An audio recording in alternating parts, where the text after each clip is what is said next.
Welcome to the Heart of Dad podcast, the show for entrepreneur dads, consultant dads, senior leader dads who want to show up differently in their lives, to find a deeper peace of mind, more connection with their families, and more creativity and productivity in their lives.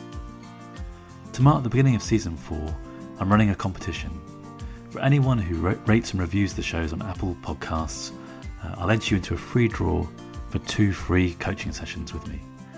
I'll be announcing the winners at the end of season 4, and you can find out more details on the website www.heartofdad.com. This week on Heart of Dad, I'm interviewing John Adams. John was a full-time working dad working in government comms until 2011, when he left his job to become the kids' main carer.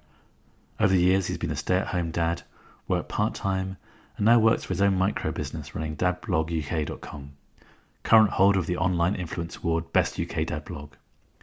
He started the blog in 2012 to highlight the sexism and challenges he faced as a man holding the babies, and it has steadily grown to become his sole source of income.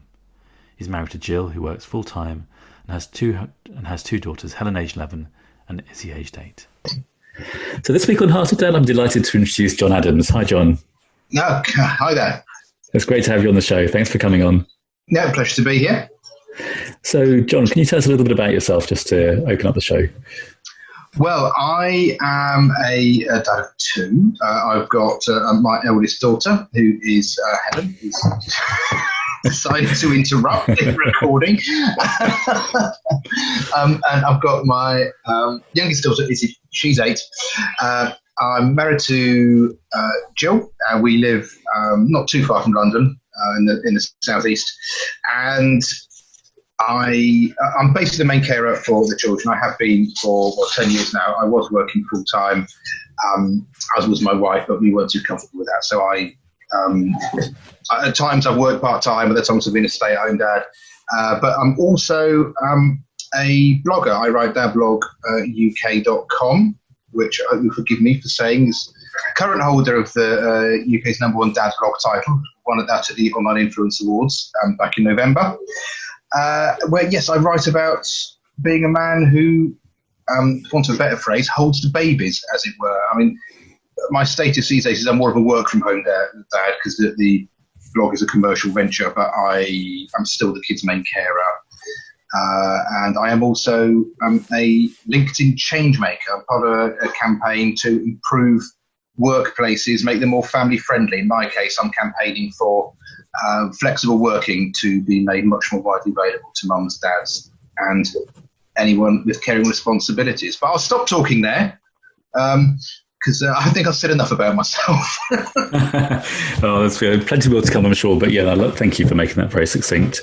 Maybe let's start with that changemaker piece, because that's new to me, and we were just talking about it before we kind of hit record. And what's your particular passion around flexible working? Well, I think if I think back to my personal experiences, I could have stayed and would have been very happy to remain in the workplace had I been able to get flexible working that actually suited my family and my family's needs. And what I think we have a culture of is a culture of presenteeism, where it is just assumed people aren't working if they're not in the office. Added to that, there is an issue in particular with men being unable to get their bosses to agree to flexible working. I mean, it's a man's request of flexible working is twice as likely to be turned down as a woman's. And if you actually think about this hurts everyone, because by doing that, you're effectively putting the childcare burden onto women and keeping them chained behind the kitchen sink, not to mince my words. And then you have less involved fathers in the family home. So children, women and men suffer. So I believe passionately that flexible working should and could be made more available. And in my experience, one of the biggest issues, sorry, that's my children making a bit of noise in the background. Yes, guys, I am recording a podcast. It can be sorry. Thank you. So one of my biggest challenges or issues I faced when I was actually in the workforce was technophobic bosses who didn't actually appreciate just what technology could do and enable employees to do. And then COVID-19 has come along, bam, huge numbers of people have suddenly had to work from home with the added complication of having to school their children. That complication obviously wouldn't normally be there, but it's been proven that actually the technology is there. People can work from home. They can be productive. So I think there is no better time, I think, to actually campaign for greater access to flexible working. Yeah, I love what you just said, and it's extraordinary how that revolution happened overnight as needs opened up with the pandemic. That suddenly people who thought their jobs or had been told their jobs were unworkable, other than in an office space, can suddenly find themselves working absolutely fine at home. What's been the impact on you, John, of having your children at home and being educated at home while both you and your wife are trying to maintain your work lives? Well, one thing I'm not going to do is, I appreciate most people will be listening to this, but Matt, one thing I'm not going to do is move my computer monitor around so you can see the absolute bomb site that I am, that we are living in. I mean, it's atrocious. Day one, I actually turned and said to my wife, "That's it. I'm not touching the iron until the kids are back at school. That's it." And I have lived true to that word. She's ironed a few things, but I'm not. No way. Absolutely no way. I mean, the impact on me is, I have to get up a bit earlier to work. I might work slightly different hours. I have moved out of what I would consider my office to the dining room table, so I can oversee the children who are working next to me, whereas my wife has commandeered my office. I could make a big fuss of it, but I'm not going to, because actually she's, if you actually look at her pattern of working, she's got a managerial position, so she is on the phone several hours a day. I mean, she just couldn't really be here, whereas I can more easily tolerate and accommodate, rather, the craziness of family life at this time. Impact on our children has been the biggest, obviously. Just primary school just came to that sudden end back in March. In theory, Helen will have some schooling before the summer holidays, so she can have an induction of some sort to her secondary school, because she's a year 6 child. There's been her sleep is a bit disturbed, and I think that's totally understandable and to be expected, actually. I think I'd be more worried if I had children who weren't displaying some signs of stress or distress of these circumstances. Because, it's hard enough on us adults, so, it's bound to affect the kids. Yeah, absolutely. And what about you, John? So, your blog is now a commercial venture.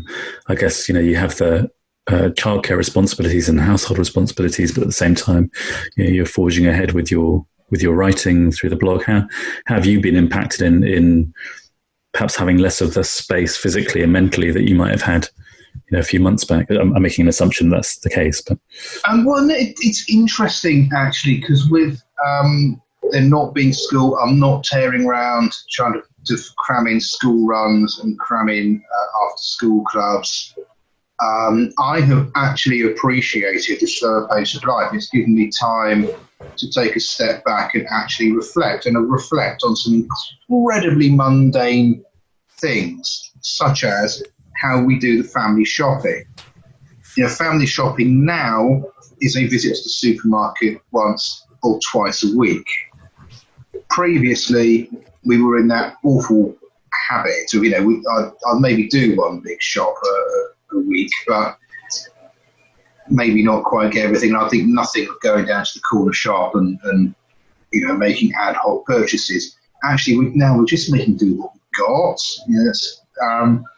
The fact shopping is that much more difficult to do is it just forces you to actually think a bit more. I mean, I know a lot of people have drawn conclusions or comparisons with World War II. I think that's a slightly OTT thing to do, but in some respects, I kind of get it, because we're just making do what we've got. I mean, how am I coping with the situation? I'd love to be seeing friends and family more. Oddly, I've got a sister in the United States, so we'll probably never see more of her because we're communicating much more online. I have a little bit of sleep disturbance, and I've got some quite vivid dreams. But in terms of the business, I'm not going to tell you it's been an easy time.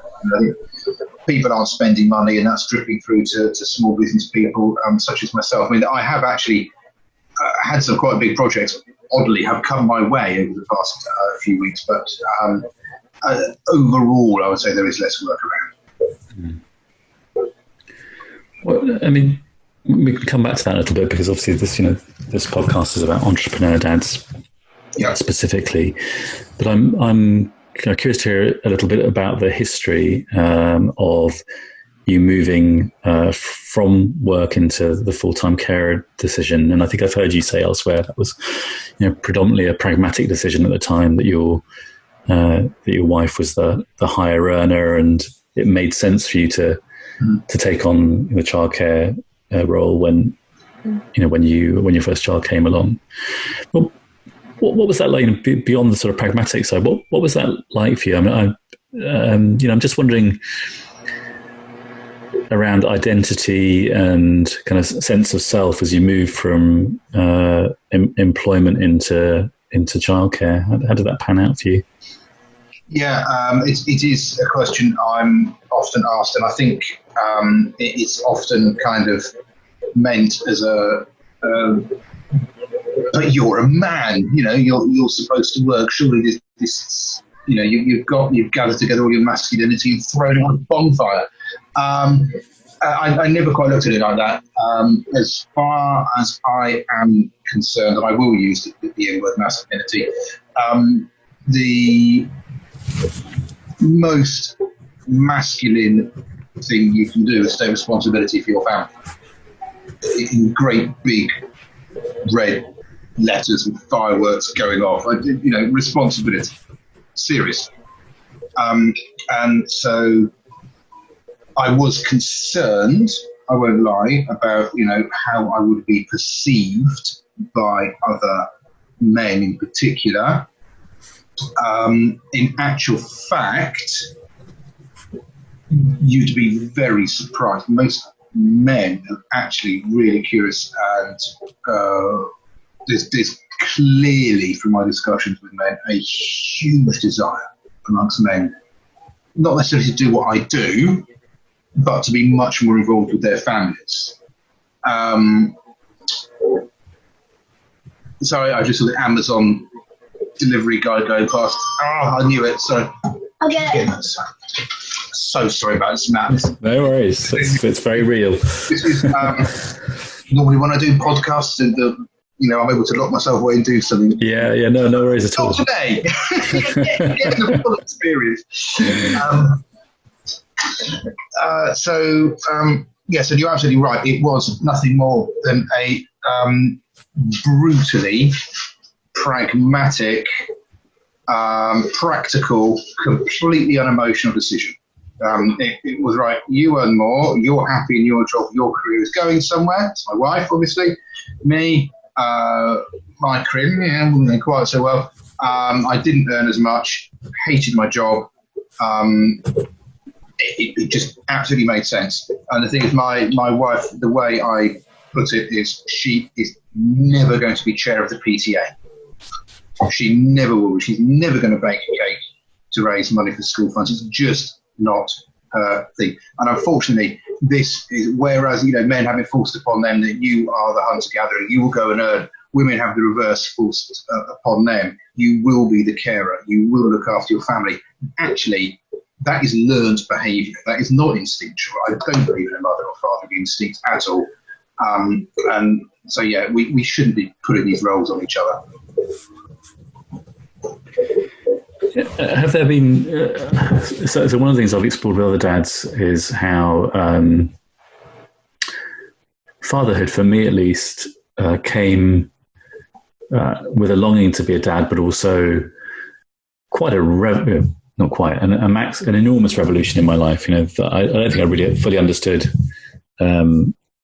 what fatherhood was going to mean for me. And I was lucky to be able to share care in the early months with my partner. I did have flexibility in my job, and then I started my own business. So, I was able to make some choices there where I was able to be more present, but I also found that incredibly challenging at times. I think the upheaval to life as I knew it perhaps was bigger than I had anticipated. And I'm just wondering how that played out for you, because, you made that pragmatic choice, I guess, which was before the birth of your child.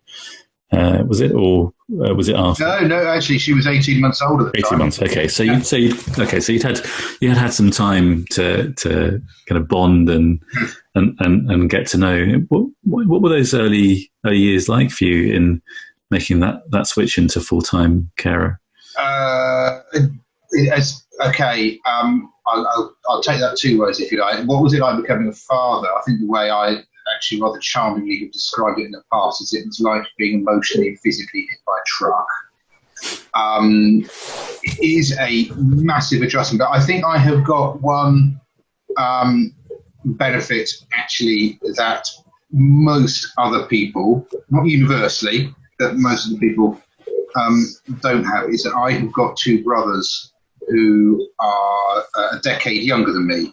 So actually, when I was growing up, I kind of saw the impact of youngsters on family life, saw the nappies being changed, the jungle gyms, them learning to walk, all that type of thing. So I do genuinely believe that actually helped me out hugely becoming a dad, because none of that stuff came as a surprise to me at all. It was I was old enough, 10 years old, you are actually old enough to take that stuff in, if that makes sense. Mm-hmm. Yeah. Sorry, well, the transition to become the main carer, one thing that I would say is it's a lonely world. It's a lonely business if you are a man. Now, you hear a lot about social isolation of mums, and I don't want to play that down, because I can think of mums who I know who are desperately socially isolated. There's a very serious mental health problems as a result. But if you're a guy, there are some acute challenges you've got outside of annoying bits of Hoxton, which I would never want to set foot in. You men and women do not mix on a par. It does not happen. And so mums will socialise with mums. There's social support networks for mums are there and they're in place, but you as a dad don't get invited to those all important coffee mornings and so on. Now, they may not sound very important, but if you don't get invited as a father, your child does not get invited. So they then don't get to socialise. And I know it's not so much of an issue now that my kids are at school, but in their early years, they missed out on opportunities to socialise because their father was their main carer. And that is something that upsets me a lot. The world shouldn't be that way. And what was the impact on you? Because that isolation, it can lead to mental health stresses and anxiety and depression, and those are kind of the worst outcomes of isolation. How did it play out for you? I started writing a blog. Yeah.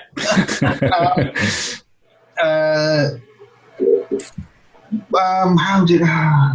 No, I've actually, even if I say so myself, I have generally been blessed with quite robust mental health, and I'm a bit of a thinker anyway, so I could kind of see what was happening and sort of just accepted it, really.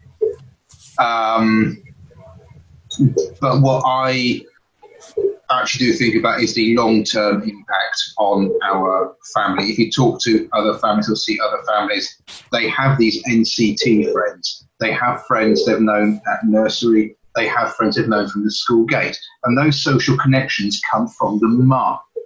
9 times out of 10. Right, 9.9 times out of 10. Because I'm a guy, those social connections have never been in place. So along with me fretting about what I have done to my future pension by taking the decisions I have done, because I've absolutely mullered my financial future, I worry about the social connections that our family has not forged and how that may impact. It won't impact on our children, but it may impact on my wife and I, as we get older, as we retire, and so on. Those friends from that most families would have from those NCT groups, parenting groups, they won't be there. Yeah, that's a really interesting reflection, and kind of an unseen. I can imagine there's so many upsides of having dad as a primary carer, but that one I think is one that's often unseen that you just stated. And it sounds like when you've been thinking about it, kind of in the trajectory that you see your children will recover from it because they're at school and they'll build their social networks through that. But for you, as an individual and as a couple, there's a long-term impact that you can see from that. Yeah, I can. Did you find yourself trying to compensate in some ways, other than the channeling of yourself through your writing? How did you kind of find your way through that period? Just to be really fair, I'm concentrating on the kids. I would take kids out swimming or to play parks or go outside and play. We just ended up doing it on our own. I mean, what I would say is if you want to see parenting inequality in action, go visit the swimming pool on a Wednesday at 11 o'clock in the morning. You'll be lucky to see a man in the pool with his children. You go on a Saturday or a Sunday, the reverse is true. You'll be lucky to see a mum in the pool with their children, because that's the day the dads will take their kids swimming. So, that's just one sort of practical way I can think of actually demonstrating what it's like to be main carer for your kids. And what about this other point, John, that you mentioned about the kind of financial impact of stopping your career at that point, and in terms of pension and things? What have been your thoughts and feelings around? The word sacrifice is maybe inappropriate here, but there's certainly a sense of displacing one thing for another with potentially significant impact on your lives. Oh, how controversial can I be here? Well, the first point I would make actually is when obviously I do make occasional media appearances, appear on podcasts and so on and so forth. Very, very rarely does anyone ever broach the issue of finances, because everyone's just sort of wrapped up in this kind of parenting bubble. Oh, isn't this great, dad being a main carer? What advice has he got for everyone? Actually, you have got to think about things like your financial future. Because ironically, I used to be a poverty pensioner spokesperson for Age Concern England before it merged with Help the Aged. And I worked in communications for another government agency that was involved in alleviating pensioner poverty as well. So it's a subject that I'm quite well versed in. And when I say pensioner poverty, obviously that you don't just build up an understanding of pensioner poverty, you have to build up an understanding of where it comes from. Now, if you are a man and you give up full-time work to look after your children, if you plotted your income and your financial future on a graph, it would basically be exactly the same as a woman who had given up work to look after family and home. So when I hear the phrase gender pay gap, I sort of like, how controversial should I be? Go and look on the Office of National Statistics website, because it is all there. We shouldn't be talking about a gender pay gap. We should be talking about gender pay gaps, plural, because there is more than one. And we should be aware that if we are going to encourage men to be more involved around the family home that we need as a society to think about this, because that is the right thing to do. But we need to make sure that the mistakes made with women are not, as they were decades ago, they're not repeated with men who are in my position. Because otherwise we're just going to have hordes of men facing dreadful pension poverty in years to come. Yeah. I'm so glad you've spoken about this, because it's a hidden subject, really. Well, what do you see your role as in terms of influencing that at the national level? Do you feel you have some leverage with your blog and other channels that you can speak on?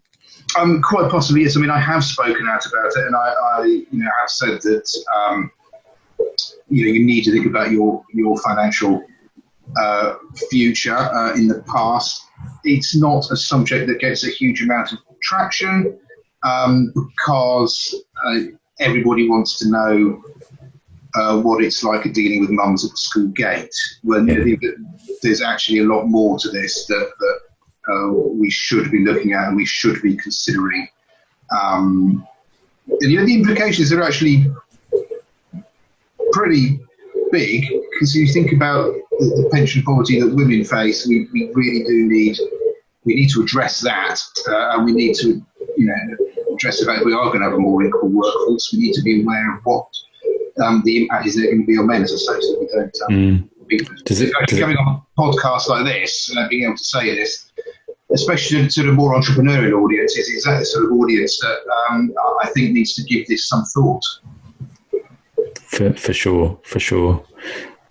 Does it keep you up awake? Does it keep you up awake at night? Awake up at night? Yeah, it has done at times.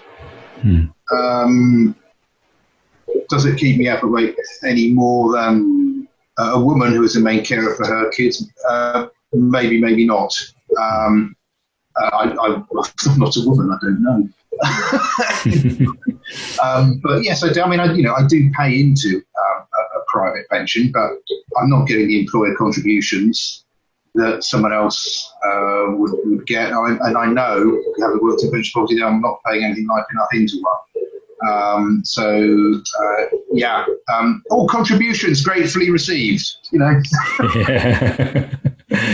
This is a public service announcement on behalf of John. Love it. You talked a little bit earlier, John, about the physical and emotional kind of bits being run over by a truck when you had children. Do you want to tell us a little bit more about what it was like for you, that transition from pre-fatherhood to fatherhood, and what your experience was? Yes, it's a charming phrase I used there, wasn't it? But I have to say, seriously, I wouldn't want it any other way. I mean, I generally feel totally blessed to have the family that I do. And despite what I said about financial considerations and stresses and strains, I wouldn't want it any other way. What was it like? Well, I think I'm going to answer that slightly differently. I have been asked on occasion, how old I was when I became a father, and what would have happened if I were younger, and what would I think of older fathers. I think for me, it happened at about the right age. If I had become a father before the age of 30, I would have been an absolute car crash, frankly. I was too immature. I think I needed that certain amount of maturity. And for me personally, if I consider everything that's happened in the past 2 months, I was incredibly lucky as a younger guy to actually travel extensively. So, I have been lucky to see, all sorts of places around the world. So I'm glad I got the chance to do that. But what with COVID, will our children get the chance to do the same thing? I mean, possibly not.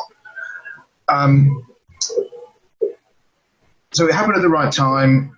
I think when I say for me it was over being physically and emotionally hit by a truck, our eldest daughter, Helen, I'm largely thinking of the first couple of weeks when my wife didn't produce hardly any milk, actually, so we had to start formula feeding very early on.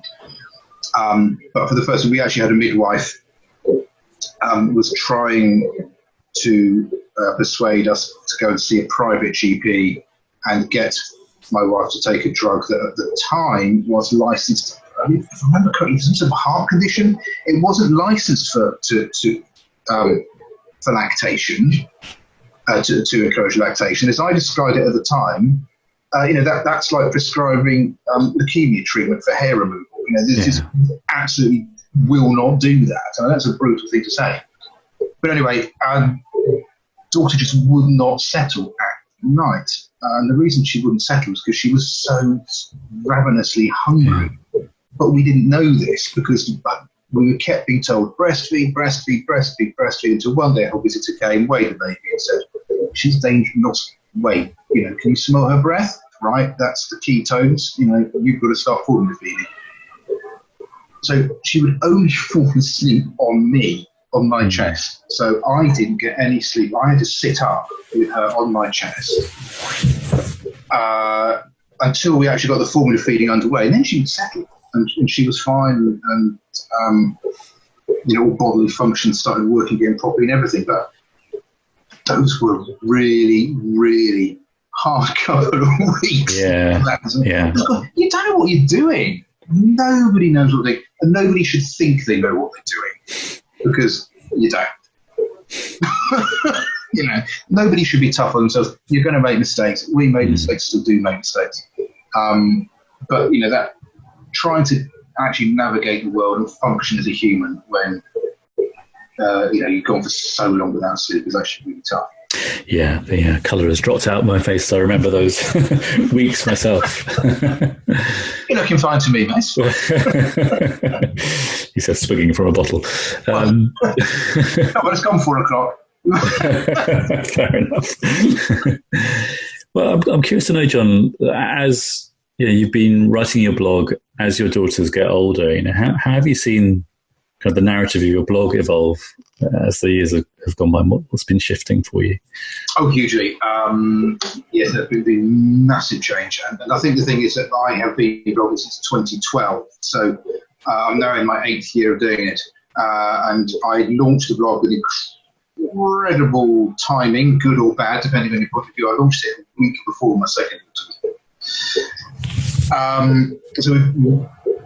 As a blog, it has followed a family from the arrival of a child up to a child about to start secondary school, so about 20 of those days. So obviously I have to be very sensitive and cautious to that. And so, if I were to be honest, when I first launched the blog, I was more liberal about using imagery and so on of my children. These days I'm reticent. I think actually if you look at the blogging world, I would go so far as to say there are individuals operating in it who are crass and irresponsible and are actually exploiting their children hugely. And I've always wanted to make myself the centre of attention for that reason. The blog's about me. Look at me, not my kids. That's always been my approach. But the narrative has changed. Well, some of it has not changed. The challenges you face as a man being the main carer for your children, you're always coming across those challenges, always dealing with them. And I've always been about promoting positive masculinity, positive father. And where there's been real change is whereas once upon a time I was writing about the loss of sleep and the lack of baby change facilities available for men, these days I'm looking at online security. And I don't wish to date this episode of the podcast, but the absolutely phenomenal impact of COVID-19 on family life, and also preparing a child for secondary school, writing about SATs and so on. So I suppose because I've got more of a focus on education now, and that purely reflects the developmental stage that my children were at. Yeah, that makes so much sense.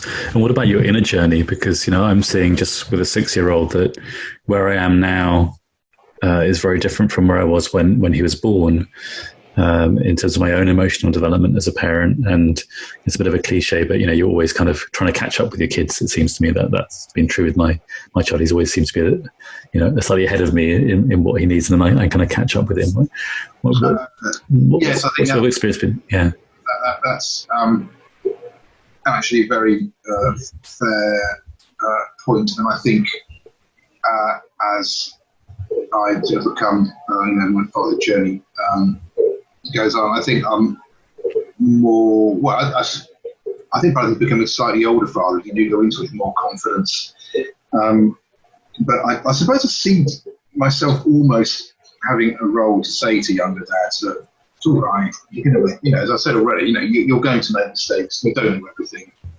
Although not everybody agrees with me, there is no fatherhood or motherhood instinct. Give up on that thought. You've got to learn. I suppose I'm just, I never dodged that. I never said I didn't believe in that. I suppose with that, more years of experience behind me, I said, yeah, that's absolutely right. Bring on the next challenge that I can mess up. Although actually, interesting, I suppose if I have to talk about my own journey, you may not feel this is relevant to what you've asked, but one of the things that I will be writing about my blog in the weeks to come is I'm putting right a wrong from my own youth when this is going to sound like a very, very minor aim or achievement to most people. But when I was at school, I'll be quite frank, I did not get on with my school. It was a dreadful school. Didn't receive the encouragement I should have done, really. Very lazy teachers. And I got an E grade in GCSE maths. Just to spin out, around, I have also actually got a B grade in GCSE accountancy and bookkeeping. So bizarrely, I can look at a balance sheet and I can read a balance sheet really well. But ask me to do the calculations for it, and I'll be useless.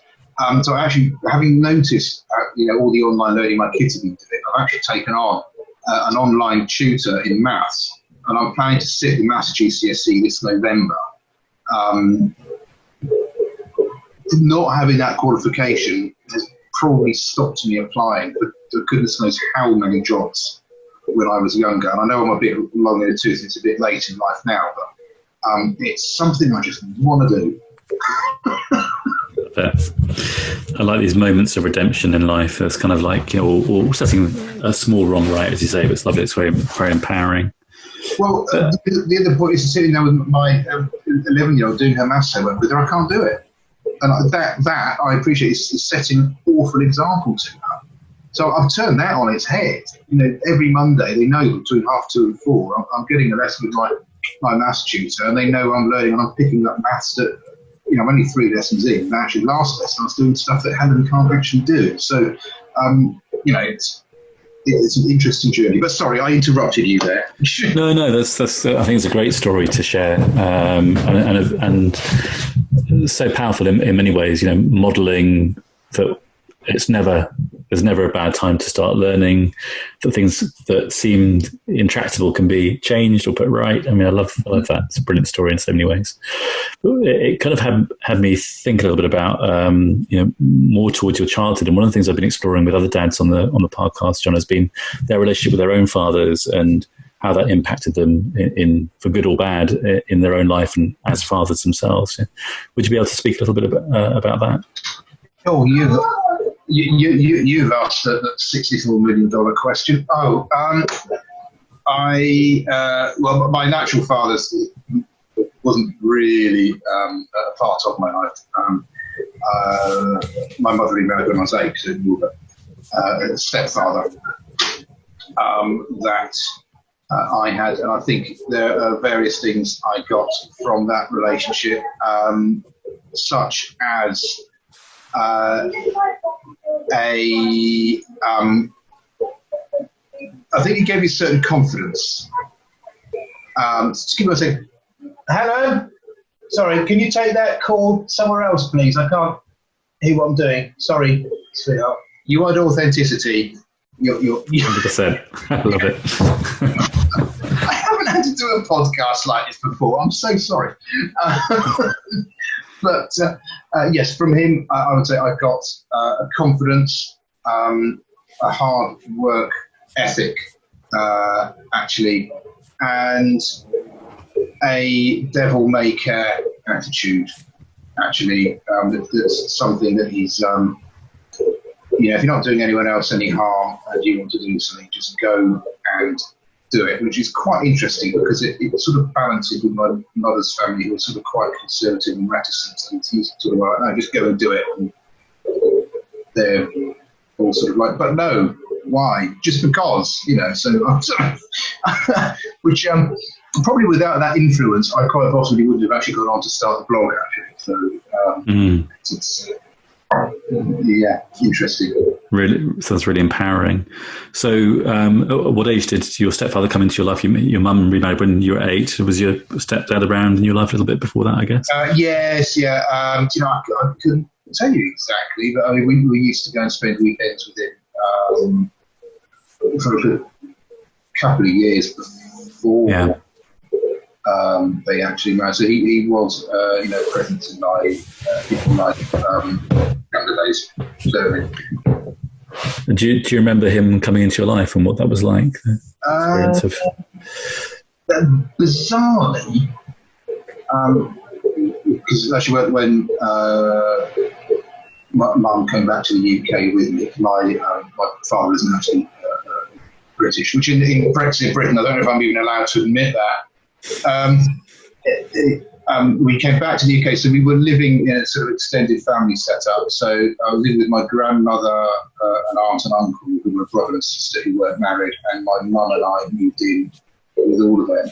And I can still remember my stepdad, future stepdad as he was at the time, coming round to the house to actually pick my mum up and take her on a date. And I think that was sort of the first date they'd been, or also the first time he'd met. My grandmother and aunt and uncle, which must have been quite a formidable thing to actually meet in one go. You imagine going on a date, not just meeting mum and dad, but then meeting the brother and the sister. Yeah. It must have been quite a thing for him, actually. So yeah, I remember that, and most weekends when we did go and stay with him, were relatively.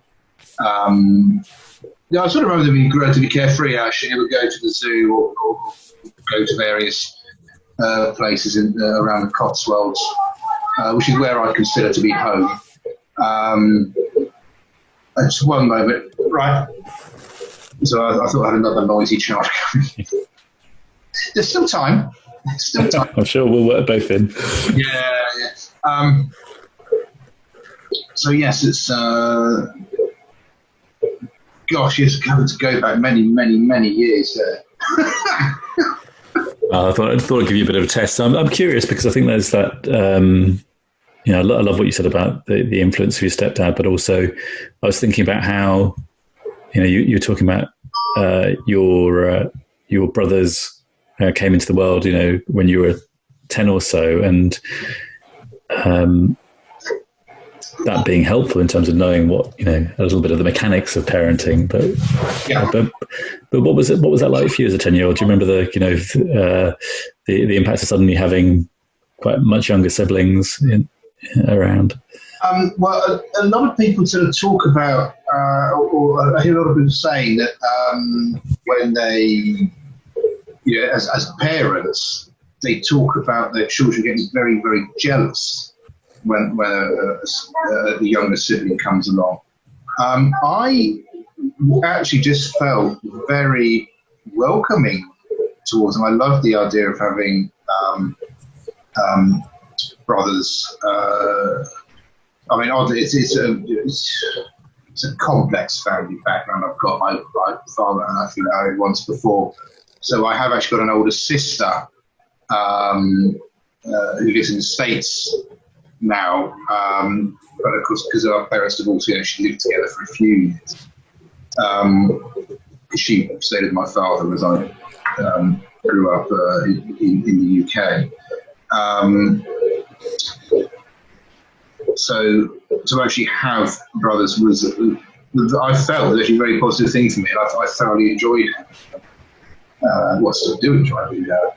Younger brothers, obviously in completely different life stages now. They've both got young children. They're not quite school age, their children. But yes, been interesting. Yeah. Do they follow what you do with that blog UK and chip in now that they're parents too? Not really. No, I mean, I've never encouraged my family or people I know to read it. Obviously, they do. In fact, one of my brother's wives keeps up with my Instagram account. It's a blog occasionally, but no, I don't. I don't encourage. I might have to write something rude about someone who knows me. So Right, just give me a moment. I've actually got the neighbours' kids who just walked in. Yeah, no.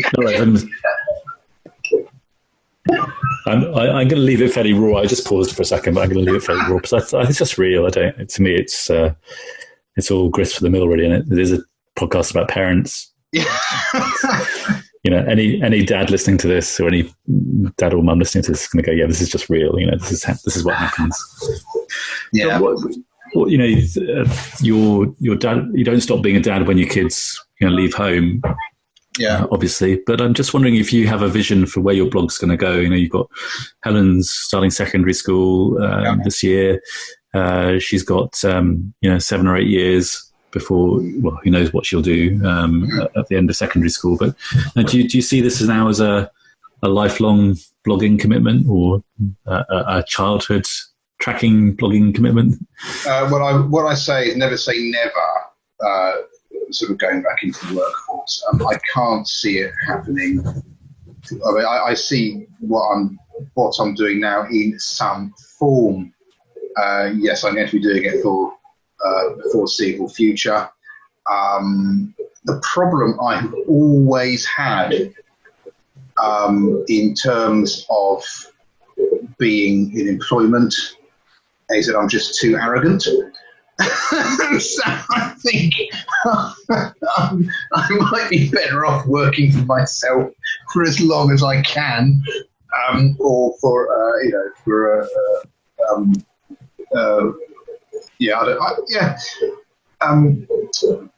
Actually, I say that I jest. It depends. There's jobs that I've had that I've absolutely loved, and there's jobs I've had that I've absolutely hated.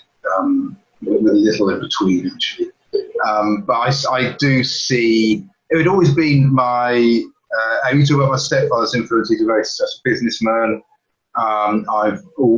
Through him, I'd always sort of wanted to run my own business. And while I am never going to retire and drive off, into the sunset of the Maserati, I'm just glad that I'm doing what I'm doing. It's giving me the flexibility to look after the kids. And of course, while Izzy is at primary school, I need to do something that will absolutely fit around primary school commitments.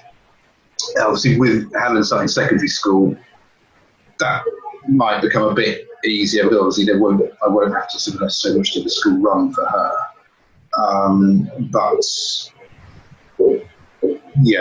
I see myself doing. What I do know with interest is I'm being asked to get involved with different projects that actually involve certain elements of video production, photography. So I can see myself.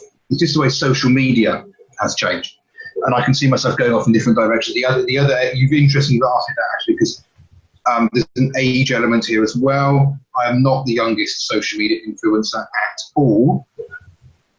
But the Viewlio, who's a big media monitoring database that sort of specialises in the online world, just published its 2020 social media. What was the name of it? It's sort of its annual survey the other day, and for the first time ever, the average age of a social media influencer in the UK is now 35 to 44 years old. I think that is a sign that people such as myself who got in at the early days have now sort of hit a certain age. I think it also shows, to be blunt, we've all adopted and adapted to the social media world, so older people are getting into it, and we've also got an ageing population. And I imagine the impact of all the tech that we use with COVID will probably bring people onto social media. So I do wonder if I'm going to move more into a sort of lifestyle, men's lifestyle kind of blog direction, as opposed to simply, I do something already, but my focus has always been on parenting. But yeah, that was a very long answer. I'm sorry. You're forgiven. It was full of really interesting nuggets, and I suppose listening to you, one of the themes actually that I've seen, although your blog and your focus and passion is very much around being a dad, without oversimplifying or wanting to put words in your mouth. It sounds like it's also equally about being a man in society in 2020 and since 2012, and it could continue being a blog about being a man, navigating the waters of the world as we go forwards. It could do, and I would say that I have seen huge changes in the past decade, actually, in certainly how the world treats fathers. Fathers are, the way I put it is, when a child used to be born, the mum was always asked if their other half was going to be a hands-on dad. Now the question is, how hands-on is it? We've had the introduction of shared parental leave, which is evolution, not revolution, but it got people talking about men in the early of a child's life. The next step, I think, is for actually the issues that men such as myself face, which is the big flexible working issues, and why the LinkedIn change-making campaign is so important, and so on. But moving on, not just moving on from fatherhood, we've had massive recognition about men's mental health issues. We've got this horrendous issue with suicide, the biggest killer of men under 45. And I haven't read up too much on it, but my understanding is the lockdown, COVID, and so on has done horrendous things to those statistics, which is incredibly worrying. Were we having those discussions 10 years ago? No, not really. Men were kind of seen as a bit of an irritation, a problem to be solved, whereas I think we have now moved on to a point whereby we can have more honest and open discussions and appreciate the fact that we've got some major issues to address as men. The way that we raise boys is phenomenally damaging. The way that girls are raised is also phenomenally damaging. But we can now have this discussion. We can look at these things, and it seems that there's a much more open discussion about it. The International Men's Day. Something tells me 2020 is not going to be a particularly big thing, courtesy of coronavirus, but it is now at least a thing. There was the Westminster Hall debate in Westminster a couple of years ago. We've moved in the right direction, whereby men's issues are now at least taken seriously in this discussion on. I think it's a really interesting point, and maybe there's another podcast record around raising boys that we could discuss. But it seems to me that there's the narrative that you're talking about, which is around, I love the use of phrase earlier about positive fatherhood and positive male image, I think you talked about. And obviously we've seen in the last few years a lot spoken and written about toxic masculinity.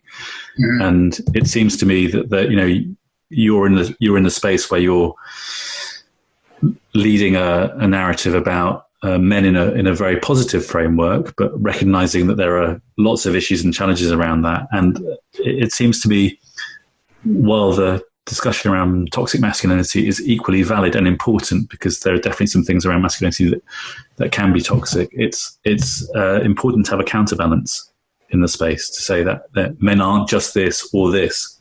They're some of both. Oh, absolutely, yeah. And I would. I would be the first to say that, when I say men, I think all men, because I think I do hate generalisations when it comes to discussion about gender, but there are some big issues regarding unconscious bias and men's behaviour that needs to be addressed. At the same time, we actually do need to take a step back and see where that actually comes from, and where that unconscious bias and that sort of behaviour comes from, and actually do what we can to deal with it and to promote positive fatherhood. And there are issues quite, and you're absolutely right. I do like to take this on sort of both sides of the argument. I think men and women need to work together to deal with these issues, and men can actually be phenomenal agents of change to improve the world for women as much as they can be agents of change to improve the world for themselves. And, you're absolutely right. I think I like to think that I sort of bridge that personally. we need to work together, and we need to see each other as equals. Yeah. Accept the fact that we've all got faults to look at. Brilliant. I've loved this discussion, John. Thank you so much for taking your time out today. It's been a fantastic exploration together. Where can people go and find you if they want to online? Right. Yes, well, you'll find my blog, the mothership, as it were. You'll find that at dadbloguk.com, and I'll give you the abridged version. You will find me on Twitter, Facebook, TikTok, Instagram, Pinterest. I'm at dadbloguk. YouTube, I am John Adams _DB UK. Or of course, you will find me on LinkedIn. Do look up. Of course, yeah. Yeah. And I should add, we are going to be setting up a community on there for people who are interested in flexible working. So if that is something you're interested on, come give me a follow, and do. Once we've got the community up and running, you'll get to be notified about that. You can come and join in the discussion on there. So I really, really want people who have got good stories about flexible working, how they've made it work, to come on and tell those stories. I don't want this just to be knocking employers, saying you're getting it wrong, you're getting it wrong, you're getting it wrong. It's not the way to do this. I actually would like to present to employers that this is how other people are making it work. Can you do the same? Fantastic. What a great mission. Thanks again, John. No, that's great, Matt. Thanks for having me on. Thanks so much for listening to the Heart of Dad podcast. My mission is to get this podcast out to as many dads as possible, to help them be in the conversation, which is a different one about being a dad. And you can help that. If you found this podcast valuable, could you do me a really big favour? And that's just to think of one other dad who you could share this with. And to do so, send him a link to the podcast, get him involved in the conversation. Thank you so much.